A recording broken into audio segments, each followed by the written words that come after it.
마지막 시리즈의 말씀은요, 하나님 나라를 세우는 능력이라는 말씀의 제목으로 거룩하신 하나님의 말씀 전하겠습니다. 하나님 나라를 세우는 능력. 우리가 2주 동안 계속해서 외쳤던 하나님의 나라, 계속해서 들었던 그 하나님의 나라, 그 나라가 저와 여러분 우리들의 삶 가운데 자리 잡기 위해서 과연 우리는 어떠한 모습으로 오늘 하루를 살아가야 할까요? 하나님 나라가 임하는 것을 우리가 너무나도 바라고 소망하지만, 그런데 우리들이 마주하고 있는 현실은요, 굉장히 어렵습니다. 하나님이 주시는 그 삶 속에서 우리들의 삶을 온전하게 내어 맡기고 하나님이 주시는 그 평안에서 거한다라는 것이 쉽지 않아요. 늘 크고 작은 수많은 문제들이 우리의 삶을 뒤흔들고 또 혼란스럽게 만들고 나의 발목을 붙잡을 때가 너무나도 많이 있습니다. 그러나 여러분, 우리가 이 땅에서 살아갈 때 한 가지 확신해야 하는 것은요, 그러한 하나님 나라의 삶을 살아가는 것은 나의 능력, 나의 힘이 아니라 오직 저와 여러분 안에 있는 그리스도 되심을 믿으시기 바랍니다. 우리가 예수 그리스도께 꼭 붙잡혀 또 붙들고 있으면 우리의 인생은 하나님 나라의 삶이 아름답게 펼쳐지는 그러한 거룩한 인생이 될 것입니다. 저는 오늘 이곳에 계신 저와 여러분들에게 그러한 하나님 나라가 아름답게 세워져 가기를 간절히 기도드립니다. 그리고 그 능력, 그 드나미스의 능력이 바로 오늘 이곳에 계신 우리들에게 흘러넘치기를 기도합니다. 오늘 말씀은요, 그러한 능력, 그것이 바로 무엇인지에 대해서 다시 한번 정확히 우리에게 알려주고 있습니다.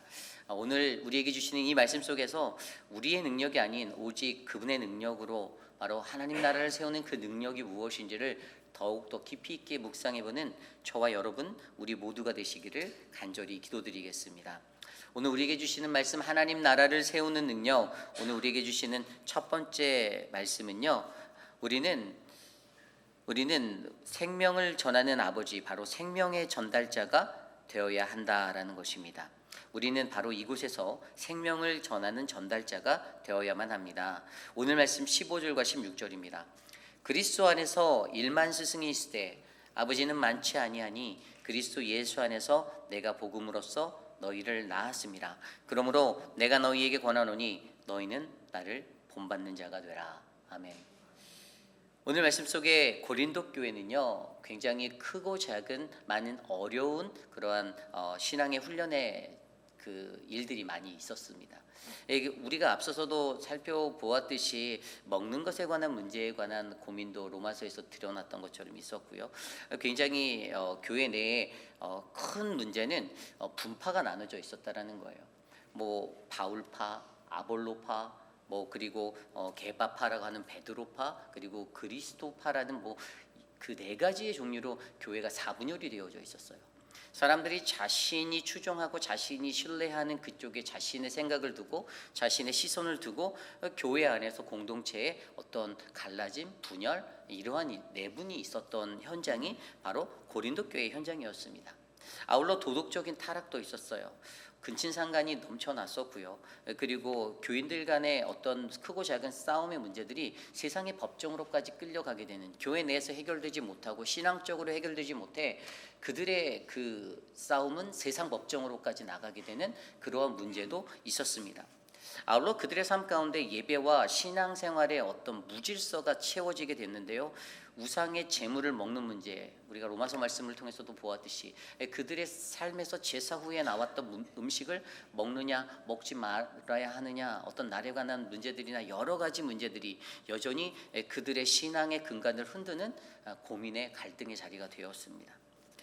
여러분, 이러한 문제의 현상 속에서 오늘 사도 바울이 그 교회를 향하여, 그곳에 있는 성도들을 향하여 자신 있게 말합니다. 너희는 나를 본받는 자가 되어라. 여러분, 오늘 이 외침을 하고 있는 이 사도 바울이요, 얼마나 이러한 삶의 것들을 자신 있게 선포하는지 저와 여러분들은 바르게 이해하셔야 됩니다. 우리가 하나님의 백성으로 하나님 나라에 거하는 그리스도인이라면, 여러분, 저와 여러분들은요, 세상에 나가서 여러분들도 나와 같은 그리스도인, 하나님의 백성이 되십시오라고 자신 있게 말씀하실 수 있는 신앙인이 되셔야 돼요. 그런데 대부분의 모습은요, 자신 있게 말할 수 못할 때가 많이 있어요. 왜냐하면 내 삶이 보기에, 내 삶이 내 스스로가 들여다보기에도 많이 부족하거든요. 그런데 그게 나만이 생각이 아니라 다른 사람이 볼 때는 별 볼 일 없는 그리스도인인데, 너가 그리스도인이면 나는 그리스도인 할아버지가 할 수 있다라는 그런 생각으로 사람들이, 믿는 사람들을 볼 때가 많다라는 거예요.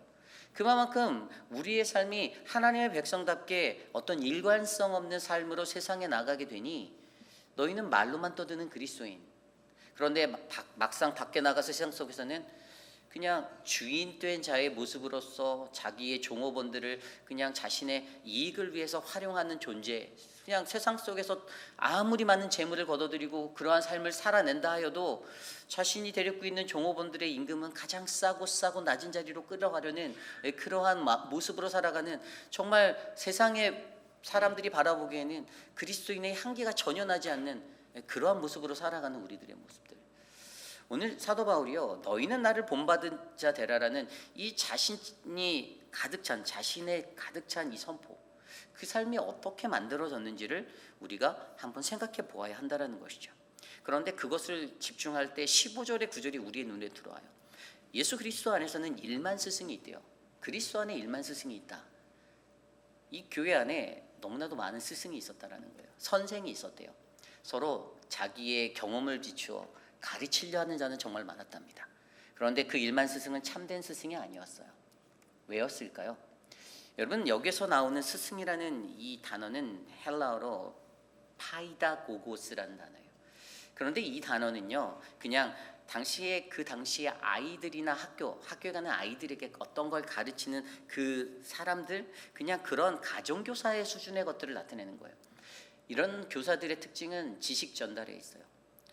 이 사람들은 그들에게 어떤 삶의 방법, 어떤 지적인 성숙을 가르쳐 줄 수 있는, 성장을 가르쳐 줄 수 있는, 도움을 줄 수 있는 그런 선생으로서의 역할을 합니다. 그리고 선생의 역할은 그냥 학교에서 끝나죠. 그죠?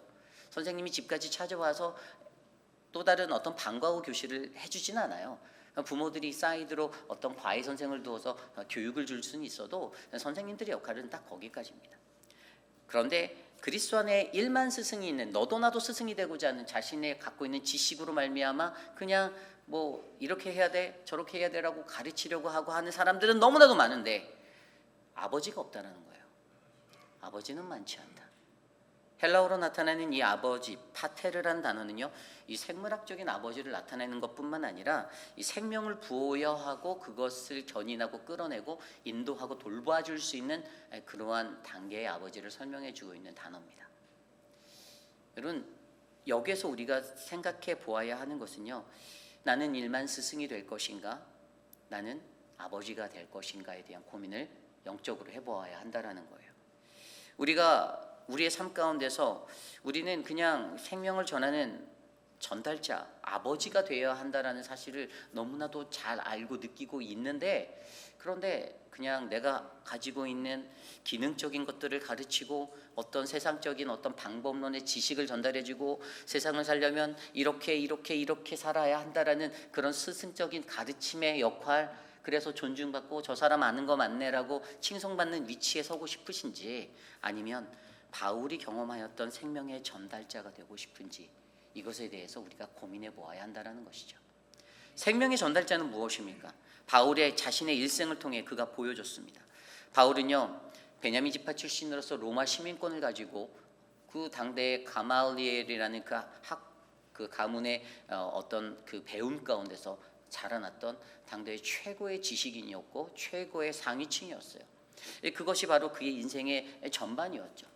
그런데 그런 지식에 휩싸였을 때 그의 눈에 들어왔던 건 예수 그리스도를 믿는 사람들을 미워하고 핍박하였던 도구로 쓰임받게 되었습니다. 예수 믿는 자들을 추노처럼 쫓아가 그들을 붙잡는 그러한 역할을 했던 사람이 바로 바울이었어요. 그런데 그의 인생 가운데 다메섹에서 예수 그리스도를 전인격적으로 만났던 그 삶의 자리, 그의 인생의 전환점에 전환기가 있었다는 거예요. 그때 예수 그리스도를 전인격적으로 경험했더니 자신의 힘, 나의 의로 살았던 여태까지의 나의 삶이 아닌, 내 의가 아닌 하나님이 주신 그 의가 있는데, 그 복음이 있는데, 그것을 발견하니 그의 삶에 어떤 변화가 일어났습니까? 그의 눈의 시선이 바뀌는 거예요. 그가 다메섹에서 눈이 어두워졌습니다. 그리고 그가 사흘을 금식하며 할 때에 그의 눈이 치료받고 나서 그가 눈이 띄어졌을 때는요, 그의 시선이 나의 의를 집중하였던 인생에서 예수 그리스도라는 복음을 직시하고 복음을 바라볼 수 있는 눈으로 변화되었다라는 사실이에요. 비전의 사람이 되었습니다. 그의 비전이 바뀌었더니 그가 비전의 사람이 되었어요. 자기를 바라보던 시선에 나의 의로 살아가던 비전이 하나님의 아들 예수 그리스도라는 복음을 마주하는 의로, 그 자리로 바뀌게 되니, 그 시야로 바뀌게 되니 그의 삶이 변화되었습니다. 그랬더니 그 후에 어떻게 됩니까? 그의 인생의 후반은 복음 때문에 모든 것을 버린 삶이 되었어요.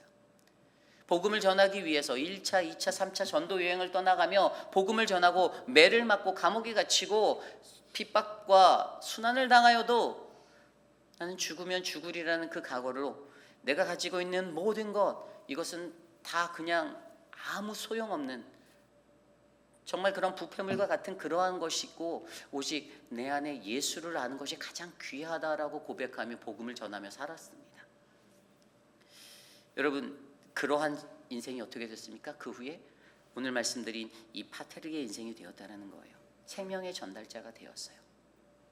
무엇이 생명인지를 그가 깨달았어요.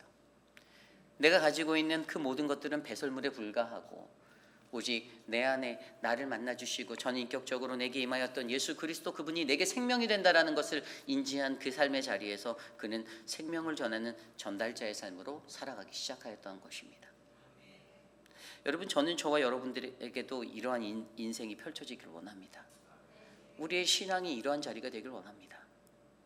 제 아무리 세상에서 돈을 많이 벌어요, 뭐 한 달에 뭐 10만 불, 20만 불 벌어들이면 뭐합니까? 죽을 때 싸갖고 가지는 않을 거. 그렇게 버는데 비록 자기가 다스리고 있는 종업원들에게는 그냥 최저임금의 수준의 그것들을 주며 끌어안고 살아봤자 여러분 아무 인생에 소용이 없어요. 가장 중요한 건 생명이에요. 내가 가진 것을 더 베풀고 나누어서라도 그 생명이 살아날 수만 있다면, 그 생명이 하나님을 알 수 있다면, 하나님의 자리로 돌아올 수만 있다면 여러분 그것을 나누셔야 되는 거예요. 오늘 말씀에서 아버지가 되어야 한다. 여러분, 이 아버지라는 개념이 굉장히 중요한 단어예요. 도대체 아버지는 어떤 아버지입니까? 어깨에 힘주고 딱 들어가서 이렇게 하면 안 돼, 똑바로 해야지 라고 말하는 그 가부장적인 그 모습이 진짜 아버지의 모습입니까? 아버지는 어떤 특성을 갖고 있죠? 사도 바울은요, 말씀을 통해서 아버지는 영적으로 해산하는 자다라고 설명하고 있어요. 영적 해산을 해야 하는 자입니다. 영적 해산이란 무엇입니까? 단순하게 내가 선생이 되어서 가르침을 줘서 어떤 지식을 주는 그 정보 전달, 거기에 멈춰 있는 사람이 아니에요.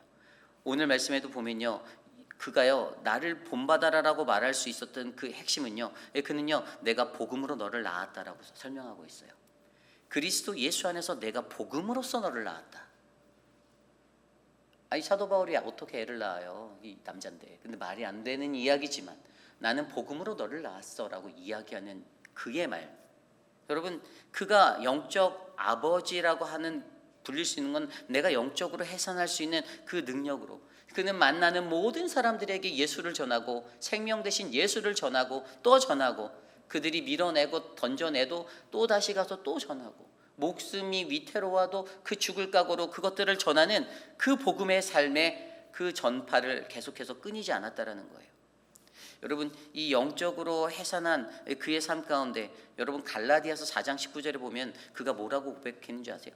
그 당시 갈라디아 교회가 바울이 이 복음을 떠나서 율법주의로 돌아가려고 하는 갈라디아 교인들을 바라보았어요. 너무나도 신앙생활하기 힘들다는 거예요. 차라리 율법 유대인의 모습으로 살아가는 게 편하겠다 생각해서 그들이 다시 back to the 유대인으로 가려고 할 때 그들에게 말했던 말씀이 갈라디아서 4장 19절. 나의 자녀들아, 너희 속에 그리스도의 형상을 이루기까지 다시 너희를 위하여 해산하는 수고를 하노니. 아멘. 영적 아버지에게는요 이게 있는 거예요. 복음을 한번 전하고 끝내는 것이 아니라 그들 안에 그리스도의 성품과 그리스도의 인격과 그리스도의 삶이 자리 잡을 때까지, 완전히 자리 잡을 때까지 내가 너를 버리지 않고 내가 너와 함께 하겠다, 끝까지 너와 함께라는 영적 해산의 수고를 감당하는 사람이라는 것입니다. 천하보다 귀한 한 영혼을 수태한 자로서 그 영혼을 귀히 여기고 그 영혼이 그리스도께로 돌아올 수 있도록 끝까지 이 영적 해산의 수고를 감당하는 자가 바로 오늘 말씀의 파테르 아버지, 영적 아버지예요. 두 번째 삶의 모습은 무엇인가? 삶으로 본이 되는 사람입니다. 여러분, 바울은요 자신의 삶으로 본이 되었던 사람이었어요. 그의 삶에는 일관성이 있었습니다. 어느 날은 이렇게, 다른 날은 이렇게가 아니었어요. 그의 삶의 일관성은 예수 그리스도 때문에 처음부터 끝까지 똑같았었습니다. 복음을 위해서라면 그 모습의 삶의 모습이 같았어요. 오늘은 여기 붙었다, 내일은 저기 붙었다. 오늘은 내가 너가 좋아, 내일은 내가 너가 싫어로 변화되는 인간의 우리의 마음이 아니라 그는 일관성 있는 삶의 모습으로 삶을 살았다는 자였다라는 것입니다. 삶으로 본을 보이는 것. 여러분, 그 대표적인 예가 무엇이었습니까? 그가 감옥에 갇혔을 때, 사도행전 말씀에 보면은 그가 빌립보 교회에서 그 복음을 전했을 때, 사도행전 16장 이야기죠. 그때 그곳에서 갇혔을 때 어떻게 됐어요? 그 귀신 들린 여종을 고쳤다는 이유로 그가 붙잡혀 갔어요. 그래서 그가 거기서 찬송합니다. 옥문이 지진이 나서 옥문이 활짝 다 열리는데 죄수들이 도망치는 그 광경에서 나는 이제 끝났구나. 내가 그냥 차라리 내 스스로 목숨을 끊자 하고 할 때, 아니 바울의 인행이 도망도 안 가고 거기에 가만히 있는 모습을 봤어요. 그 모습에 감동을 받아서 그가 그들에게 물어보죠. 어떻게 해야 내가 구원을 얻을 수 있을까요? 그래서 그가 그곳에서 구주를 영접하고 그의 가족이 침례를 받아 세례를 받아 구원을 받았다라는 이야기가 성경의 말씀에 나오는 것. 바울의 삶의 모습이요, 다른 죄수들의 삶의 모습은 일관성 있는 것은 도망감이었죠. 그러나 바울은 도망치지 않았어요. 복음을 전하고 오늘 이곳에 붙잡혀 있는 이 삶의 모습이 부끄럽지 않았어요. 그는 자기가 믿는 하나님, 내가 안고 있는 예수 그리스도가 그 일을 인도하시고 보호하실 것을 믿었기 때문에 그의 삶에는 언제나 어떠한 상황 속에서 똑같은 일관성이 흘러갈 수 있었다라는 사실입니다. 오늘 그가 영적 아버지로 불릴 수 있는 이 해산의 수고에 감당하는 자의 삶에 섰던 것 중에 하나가 바로 삶으로 본을 보일 수 있었던 이 일관성이 있었다라는 거예요. 저는 저와 여러분들에게도 그 일관성이 있길 간절히 원합니다. 동일한 일관성이 있으셔야 해요. 처음에 말은 이렇게 했는데, 휘황찬란하게 이렇게 거대하게 해놨는데 나중에 알고 봤더니 말뿐이었어. 아무것도 안 해. 주를 위해 살겠노라라고 말했는데 지금 제가 몸에 육신이 연약해서, 제가 지금 나이가 많아서 뒷걸음치실 수 있어요. 그럴 수 있습니다. 그러나 더 중요한 건, 여러분, 세상에는요 우리보다 더 연약하고 더 많이 아프고 더 많이 고통 가운데 거하면서도 주님 위해서 살아가는 그 한 영혼 한 사람이 있다는 것을 기억하셔야만 합니다. 그래서 여러분, 우리의 삶에 본이 될 수 있는, 일관성 있는 삶이 될 수 있도록 여러분 기도하시길 바랍니다. 세 번째 모습은 어떤 것이 필요하냐? 사랑이 담긴 권면과 징계를 할 수 있는 자가 영적 아버지라고 사도 바울이 가르쳤어요. 여러분, 그의 삶의 말에 사도 바울이 언제나 따뜻한 말만 전하며 복음을 전했을까요? 하나님 나라가 왔어요, 예수님 믿으세요 라고 복음을 전하며 따스한 말로만 다녔을까요? 그가 다녔던 1차, 2차, 3차 모든 전도 여행의 그 장소마다 그는요 항상 칼날이 선 말로 그들을 훈계할 때도 있었다는 것입니다. 갈라디아서 2장 내용을 들여다보면요, 베드로가 이방인들과 함께 식사를 하다가 유대인들이 온다라는 그 소식에 그가 이제 그 자리를 피하려고 딱 해요. 그때 사도 바울이 그에게 다이렉트로 아주 정확하게 그의 삶을 짚어서 얘기합니다. 2장 14절 갈라디아서, 내가 유대인으로서 이방인처럼 살면서 어찌하여 이방인을 유대인답게 살게 하려 하느냐. 아멘. 이런 질타의 말을 그가 던졌어요. 누구에게? 베드로에게. 여러분, 하나님의 말씀이 늘 달콤하고 아름다우면 행복한데 너무나도 우리를 안타깝게 하는 것은 때로는 그 말씀이 우리를 두렵게 만든다라는 것이에요. 그러나 여러분, 그 문제의 자리의 현장은 그 무서운 말을 전하는 설교자가 문제가 아니라 여러분, 그 삶을 살아내지 못하는 나 자신이 문제라는 사실을 우리가 깨달아야 돼요. 그것을 직시하는 자가 승리할 수 있어요. 그것을 직시하지 못하면요, 목회자가 단상에서 헤럴스먼 한다고 그렇게 얘기해요. 여러분, 우리의 삶은 하나님과 나와의 인격적인 1대1의 관계죠. 그 삶은 하나님이 나를 바른 길로 인도하기 위해서 주시는 말씀이고 메시지입니다. 그런데 영적 아버지는요, 그 영혼을 살리는 길은 그 영혼에게 사랑이 담긴 권면과 징계의 말씀으로 그를 견인해야 하는 거예요. 무엇이 바른 것인지, 무엇이 틀린 것인지, 이것은 우리가 그리스도인으로 이렇게 살아가면 안 된다는 하나님의 말씀을 기준으로 가르쳐야 한다는 것입니다. 이게 영적 아버지예요. 영적 아버지라고 무조건 다 품어준다. 그래요, 11조 대충 하세요, 편한 대로 하세요 라고 제가 말한다면 저는 사꾼 목사가 되는 거예요. 왜냐고요? 하나님 말씀의 11조는 온전하게 드리는 11조. 돈을 많이 버는 사람들 11조를 못하는 것, 많아서 못하는 경우가 많지. 여러분, 온전하게 11조가 무엇인지를 깨달은 자는 아무리 많은 금액을 벌어도 하나님 앞에 정확히 떼서 정확히 드릴 수 있는 사람이 있다라는 것을 믿으셔야 해요. 있습니다. 그런 분들이 계세요. 가장 중요한 것은요, 사랑이 담긴 어떤 권면과 징계, 여러분 그 목적은 그 자녀가 회복되어지고 성숙하고 온전한 삶을 살아갈 수 있는 그 길로 견인하기 위함이 아버지의 목적이잖아요. 그 아버지는 그 자녀가 미워서, 그들이 싫어서 그 거친 말을 뱉는 게 아니에요. 그 길로 가면 안 되는 걸, 사망의 길인 걸 알기 때문에 아버지가 견인하는 것입니다. 저는 저와 여러분들에게 이 사랑이 담긴 권면과 징계가 담긴 아버지가 되시기를 바랍니다.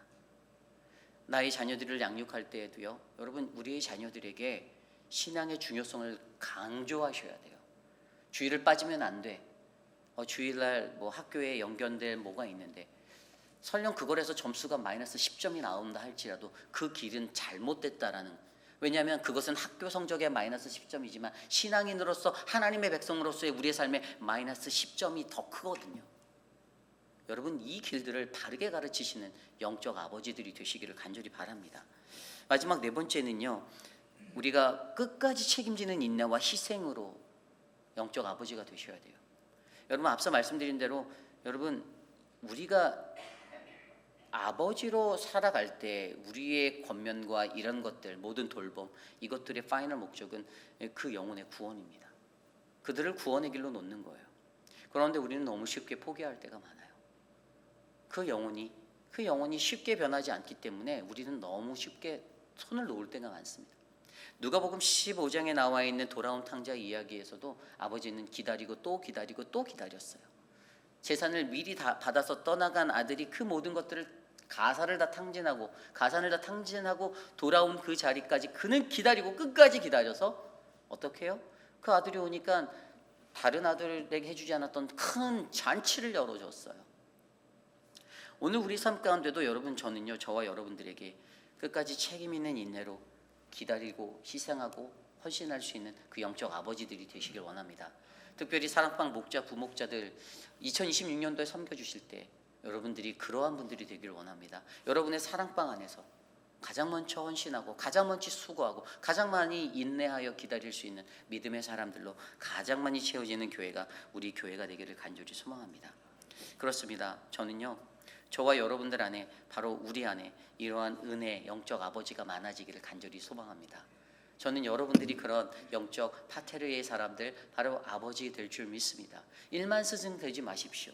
일만 스승은 아무리 자신이 기능적인 것, 지식을 가르치고 한다 할지라도 수업이 끝나면 끝입니다. 그러나 영적 아버지로 세워진 자는 그 영혼이 하나님 앞에 성숙한 온전한 자로 될 때까지 더욱더 기도하고 더 많이 기다리고 더 많이 헌신하고 더 많이 바른 것들을 가르쳐 하나님의 말씀으로 참가 교육, 참된 교육, 바른 것들로 가르쳐 그들을 올바른 길로 인도할 그런 믿음의 사람이 될 줄 믿습니다. 저는 우리 회비라는 장로교회 하나님 나라에 세우는 능력에 바로 첫 번째, 바로 우리는 생명을 전달하는 생명의 전달자가 되실 줄 믿습니다. 이것이 오늘 말씀의 첫 번째, 하나님 나라를 세우는 능력, 우리는 바로 이곳에서 생명을 전하는 생명의 전달자가 되어야 합니다입니다. 오늘 마지막으로 두 번째 말씀, 하나님 나라를 세우는 능력, 우리는 오직 말이 아닌 그리스도의 능력으로 살아가야만 합니다. 아멘.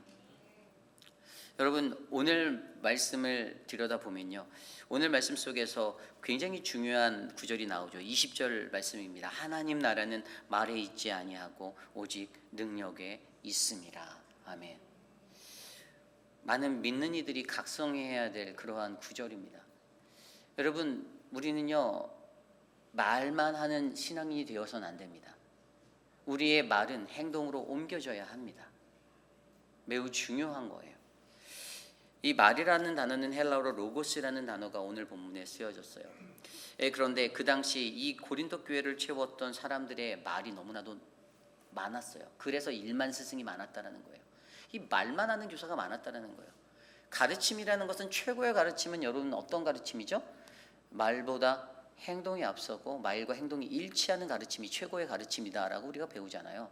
그런데 고린도 교회에서 서로 일만 스승이다 말하는 가르침의 사람들은 이 말만 하는 거예요. 말만 앞섰어요.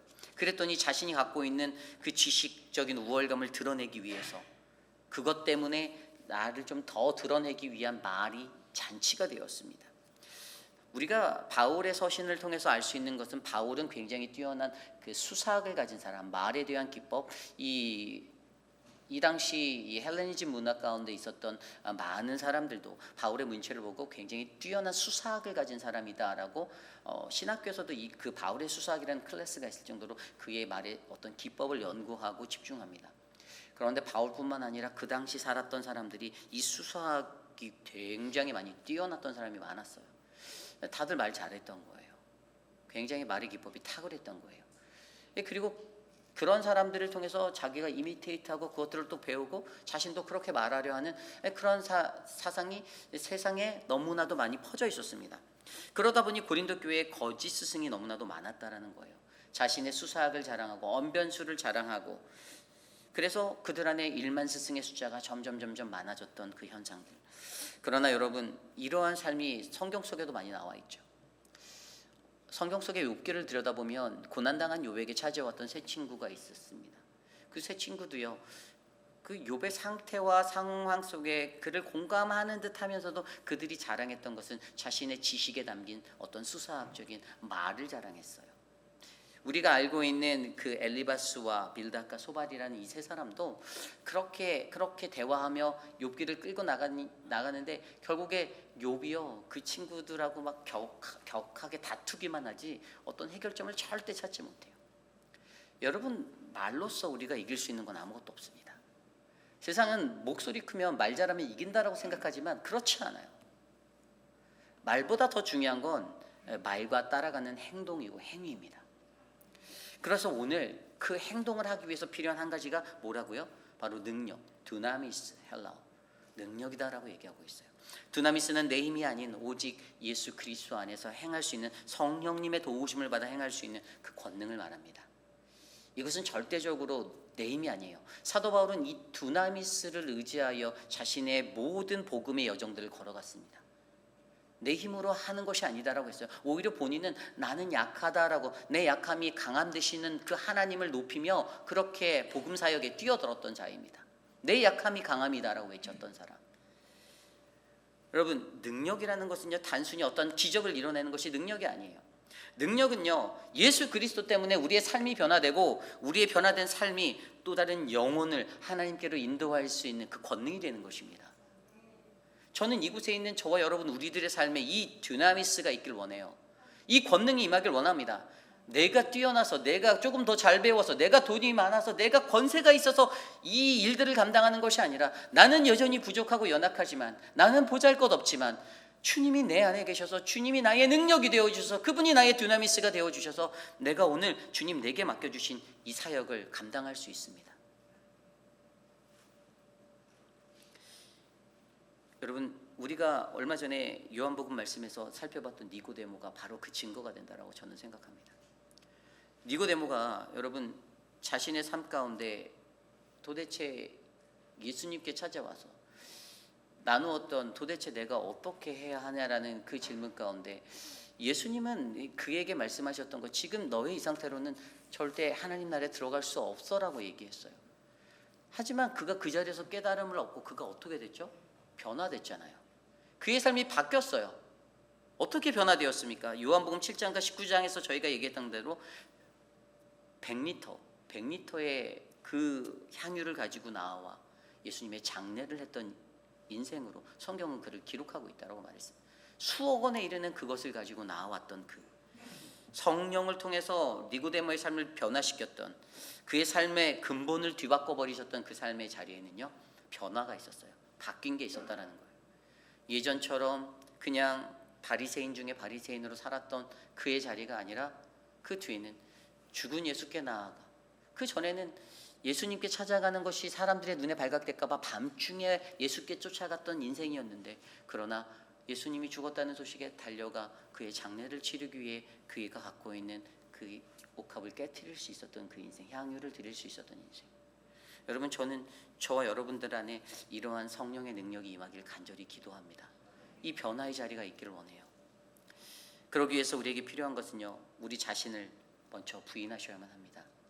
내 권리, 이것을 포기하셔야만 해요. 내 인간적인 내 마음에, 내 안에 가득 차 있는, 여러분, 이것을 컨트롤하실 줄 알아야 됩니다. 좋은 지도자가 되기 위해서는 지도자도 이것들을 컨트롤할 수 있어야 돼요. 지도자로서의 권리가 있지만 때로는 그것들을 누리지 못할 때가 훨씬 많습니다. 목자라는 길이, 장로라는 길이, 안수집사라는 길이 그래서 힘든 거예요. 그 명분이 타이틀이 돼서 나의 사회적 지위와 명망을 높이기 위한 수단으로 생각하는 사람들은 결국에 거기에 꼬꾸라지게 되어져 있어요. 그러나 내게 주신 직분을 감사함으로 여기고 가장 낮은 자리에서 섬기겠다고 하시는 사람들, 그 성도는 반드시 자기를 부인하는, 나의 권리를 포기하는 그 능력으로 이전의 삶과 비포 애프터가 변화된 새로운 삶을 맞이하게 될 것입니다. 두 번째는 고난 중에 평안을 유지하는 능력을 갖추셔야만 합니다. 앞서서 이야기 드렸던 것처럼 환난 당할 때의 바울은 감옥에 갇혀서도 하나님을 찬송했어요. 감옥에 갔는데 어떻게 찬양할 수 있어요? 감옥에 가면 투서를 쓰던지 밖에 있는 변호사나 나의 지인의 사돈의 8촌까지 모든 인맥을 동원해서 나갈 생각을 하는데, 사도 바울은 그러지 않았어요. 그 고난의 자리에서 하나님을 찬송했어요. 그때 열렸던, 그 옥문이 열릴 수 있었던 큰 지진과 큰 기적의 그 은혜는, 여러분, 이것은 믿음으로 하나님 앞에 나아가는, 고난도 내게 유익이다라고 생각할 수 있는 바울의 삶에서 우리에게 전달해주는 은혜의 자리입니다. 저는 저와 여러분들이 그러한 인생이 되시기를 원합니다. 지금 고난받고 있다 할지라도, 모든 것이 좀 힘들다 할지라도 인내하고 기다리시고 하나님 앞에 주님을 마주하여 간구하시면 반드시 지진이 일어나 우리의 옥문이 열리고 우리에게 구원받는 영혼들이 우리를 찾아오는 놀라운 역사가 일어나게 될 거라 저는 믿습니다. 마지막은 십자가의 도로 살아가는 능력이 있으셔야 합니다. 사도 바울이 고린도전서 1장 8절에 이렇게 말합니다. 십자가의 도가 멸망하는 자들에게는 미련한 것이나 구원받는 우리에게는 바로 하나님의 능력이라. 아멘. 진정한 능력을 원하십니까? 십자가의 도를 품으십시오. 예수 그리스도를, 피 묻은 십자가를 여러분들의 가슴에 품으시기 바랍니다. 예수님은 저와 여러분 때문에 십자가에 달려 피 흘려 돌아가셨는데, 우리는 오늘 나의 삶의 환경에서 포기할 때가 너무 많아요. 내가 몸이 안 좋습니다. 내가 연약합니다. 내가 이제는 조금 뒤로 물러날 때가 된 것 같습니다. 아니에요. 그것은 우리 인간의 생각입니다. 하나님은 여러분들을 죽을 때까지 헌신하라고 부르고 계실 거예요. 나는 너가 필요해 라고 하늘에서 외치는데, 내가 지금 시간이 없네요. 하나님, 제가 지금 일이 너무 바빠서 제가 다음에 갈게요. 다음에 할게요. 세상에 다음이 어디 있습니까? 그 다음에 스트로크가 올지 어떻게 알아요? 아무도 몰라요. 우리의 인생은 한 치 앞도 내다볼 수가 없어요. 오늘이 아니면 여러분, 우리가 하나님을 섬길 수 있는 기회가 사라질 수 있다는 이것을 인지하셔야만 합니다. 저는 저와 여러분들이 십자가의 도를 기억하면, 피 묻은 그리스도, 그분을 생각하면 오늘 내게 주신 기회 감사합니다. 제가 잘 못하는데 열심히 한번 해볼게요 라는 그 열정으로 하나님 앞에 나가실 수 있을 거라 믿습니다. 오늘 저와 여러분들에게 그러한 인생이 많아지길 원합니다. 야고보서 2장에 보면요, 야고보가 말만 앞세웠던 그들의, 우리의 신앙을 행함이 중요하다는 것에 대해서 이렇게 설명하고 있습니다. 말로만 믿음을 증명하려는 자들이 너무나도 많았던 거예요. 그러니까 그때 당시에 있었던 헐벗고 굶주린 자들, 가난했던 자들, 근데 그들을 향해서 말만 하는 사람들이 평안히 가라, 말만 하는 거죠. 평안히 가라, 그냥 덥게 하라, 배부르게 하라, 좋은 말만 던져요. 문제는 말만 했다는 거, 실질적인 행함은 없었다라는 거. 그래서 말만 하고 필요한 것들을 채워주지 않는 그들을 바라보며 야고보서 2장 17절에 행함이 없는 믿음 그 자체는 죽은 것이다 라고 설명하고 있습니다. 여러분, 2026년도 저는 저와 여러분들이 행하는 신앙인 되시기를 간절히 소망합니다.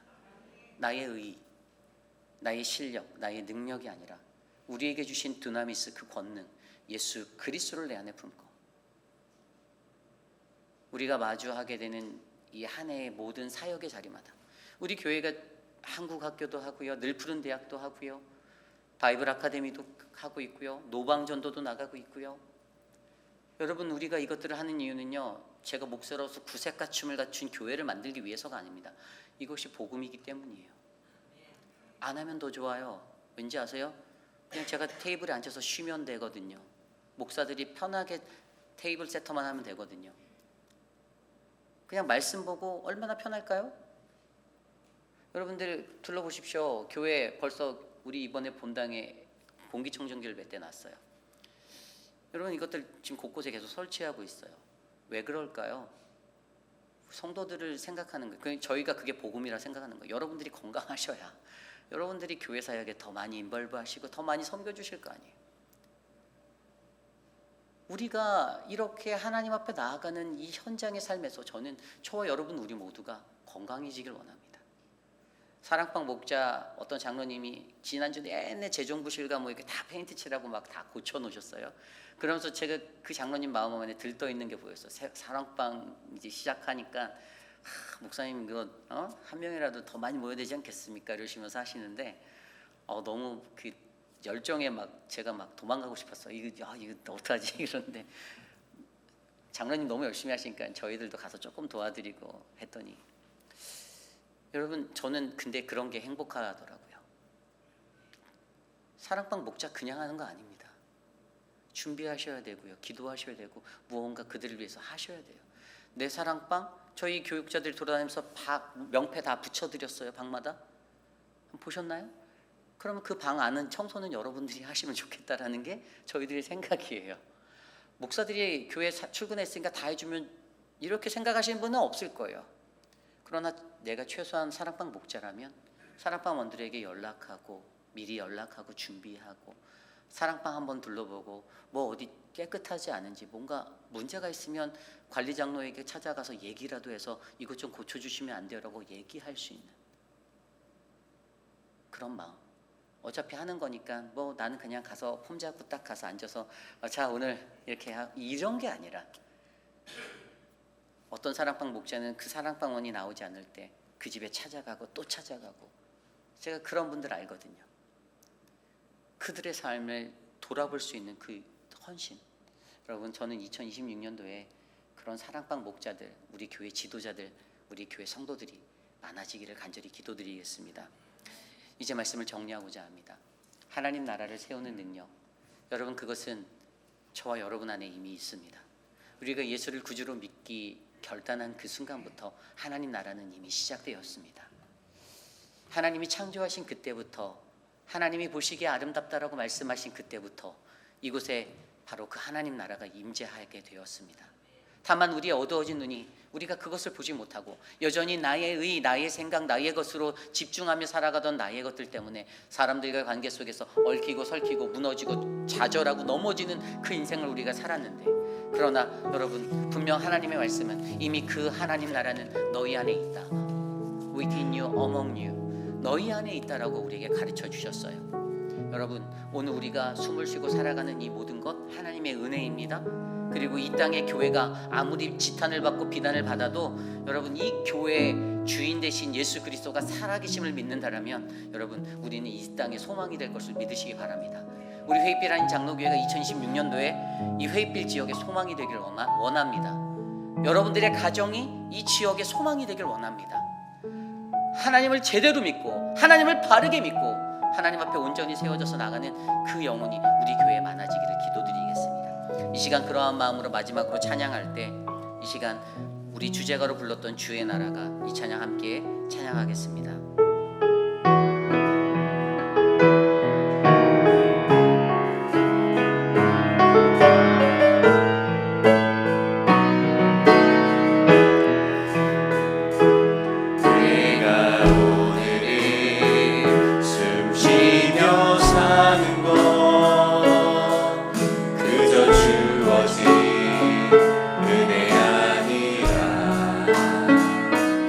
내 삶을 증거 되는 것 예수님 진일하신다. 내가 내일을 준비해 가는 것, 내가 내일을 준비해 가는 것 나를 위한 삶 그것 아니라. 내 꿈을 통해 내 꿈을 통해 증거 되는 것 예수님 진일하신다.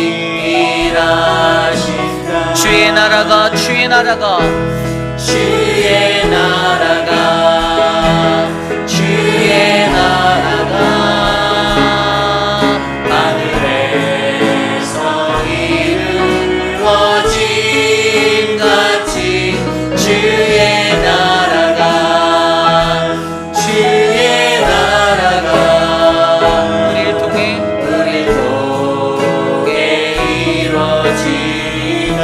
이 땅 교회가 힘들다 말하지만 이 땅 교회가 힘들다 하지만 주의 교회는 늘 살아있다. 주 바라보며 재단을 쌓는다. 하나님 친히 보하신다. 주의 나라가 주의 나라가 주의 나라가 하늘에서 이루어진 주님의 나라가 임하옵소서. 주의 나라가 주의 나라가 우리를 통해 이루어지리라.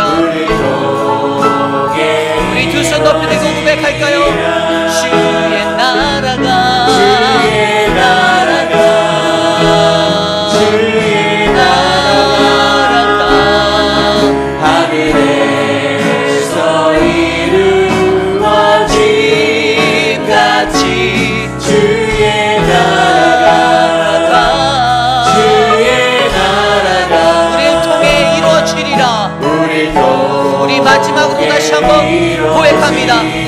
주의 나라가 주의 나라가 주의 나라가 하늘에서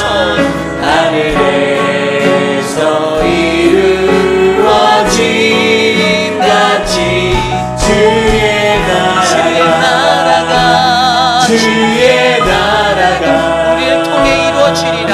우리를 통해 이루어지리라. 우리를 통해 이루어지리라. 우리를 통해 이루어지리라. 우리 시간의 마지막으로 함께 기도하기 원합니다. 지난 2주의 시간 동안에 하나님의 나라 이곳에라는 그 말씀으로 우리에게 임하신 하나님, 2026년도에 우리 각자의 삶 가운데 특별히 사랑하는 회의빛 한인 장로교회와 모든 성도들의 가정마다 하나님의 나라가 임재하게 하여 주시옵소서. 우리 시간 합심하여 오늘 주신 말씀을 놓고 함께 기도할 때 하나님 나라를 세우는 능력이 내게 임하게 하옵소서. 합심하여 기도합니다. 하나님, 오늘 우리가 이곳에 나와 하나님 앞에 예배드립니다. 하나님, 믿음의 12기도에 12기둥을 우리의 삶에 심어주셔서 감사합니다. 오늘 마지막으로 듣게 되었던 하나님, 그 하나님 나라를 세우는 능력, 그 dynamis가 바로 우리 안에 넘쳐나기를 간절히 소망합니다.